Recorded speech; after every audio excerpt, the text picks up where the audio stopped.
Hey all, it's Lynn, and I have something exciting for you. In the month of April, I am offering 10 free 45-minute one-on-one coaching sessions, no strings attached. So, this is for you if you have been listening to this podcast for a while and you're wondering, hey, could coaching help me? Yeah, give it a try. Or maybe you're struggling to make progress on your goals and you want a little bit of a nudge forward. Or maybe it's something bigger. Maybe you're contemplating like a big career or lifestyle change and you want to talk it out. So if you are still hearing this, that means a spot is still open for you. So to grab your spot, go to lynngrogan.com/free or click the link in the show notes. And feel free to share this offer with anyone else who might benefit. Again, the link is lynngrogan.com/free. You are listening to the Redesign Your Life podcast. I'm your host, Lynn Grogan. I am a certified life coach, and each week I am going to help you take imperfect action toward creating a fulfilling and meaningful life. Are you ready? Let's go.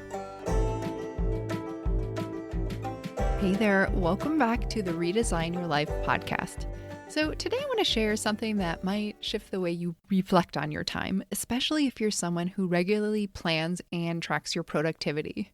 So at the end of March, I attended a workshop, and it probably had a fancy name, but I just put it in my calendar as Q1 quarterly review. And I assumed, which maybe you would have assumed as well, that we were going to talk about what we got done, what we didn't do, lessons learned, and then we'd plan our next quarter. That's what I thought we were going to do. And I was feeling pretty good about things because I had hit all of my first quarter business goals, and I was like, yeah, I'm going to have some good things to reflect on. But when the workshop started, I quickly realized that that was not what we were going to do. Instead of looking at our productivity, the workshop leader had us look at how we felt for the first part of the year. And I'm going to explain what we did in the workshop in some detail in case that you just want to try this on your own too. So what we did is that we went through month by month, January, February, March, and we spent a few minutes looking at each month from an emotional standpoint. The facilitator had us use a tool called an emotional culture deck, which is a set of cards that helps you name your emotions, both the ones you want more of or that you desire more of, and the ones that you usually would rather not feel, some of those more kind of undesirable emotions. You don't necessarily need that tool. I also like a tool called the feelings wheel. They'll both give you a list of emotions, and I'll put links in the show notes. But anyway, she had us pick out 3 to 5 dominant feelings we experience each month. And then we looked at the quarter as a whole and we picked 3 to 5 emotions for that whole quarter. And to help with that, she encouraged us to pull out our calendars and look through our photos on our phone and maybe flip through journals, anything that could just spark a memory of how you were feeling during those times. And here's what really surprised me, that despite having met all of my first quarter business goals, I actually spent most of January and half of February in a complete funk. I think I got sick twice during that time. I was low energy, just feeling blah in general. And it wasn't until mid-February that I started to feel more like myself, more creative and curious and inspired. And that emotional arc would have totally flown under the radar if I had only looked at my accomplishments. So yes, we eventually connected the dots between our emotions and what actually happened during the quarter. We looked at what we were feeling and then we tied it to events and accomplishments and things happening in the world and, any lifey things that might have come up along the way. But the focus was always our emotions first, rather than any tasks or milestones we got done. And it was just a very different perspective to look at things, and it makes complete sense to do this type of review. So a little backstory is that when I went through coach training at the Life Coach School back in 2017, one of the very first things we learned, and this is probably something that you've heard too, it's not exclusive to something the school teaches, is that the reason we do or don't do anything in life is because of how we think we will feel. So our ability to move forward or to grow depends on our willingness to feel those feelings. So if you're planning to do something new and you anticipate you'll feel super uncomfortable, what is your willingness to sit with and feel that discomfort? Or let's say you need to have a difficult conversation with someone. Like, can you forge ahead knowing that you might feel things like anxiety or worry or anger? Like, our willingness to feel feelings often determines whether or not we actually do the thing.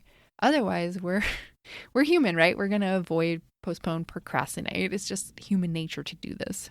So looking at my quarter in this way gave me a new lens on how I can think about using my time moving forward, which of course is what we did next in the workshop. We thought about the emotions that we would want to feel and that would help us feel successful in the next quarter. So I picked emotions like curious, brave, inspired, secure, and energized. And we also considered the emotions that might come up along the way that we'd have to be willing to address, which for me were like doubt, intimidation, or like feeling small, defensiveness, judgmental, feeling afraid. And then we wrapped it up by starting to plan our time to help us feel those certain feelings on purpose. So to give you an example, for me, like I said, I want to feel brave.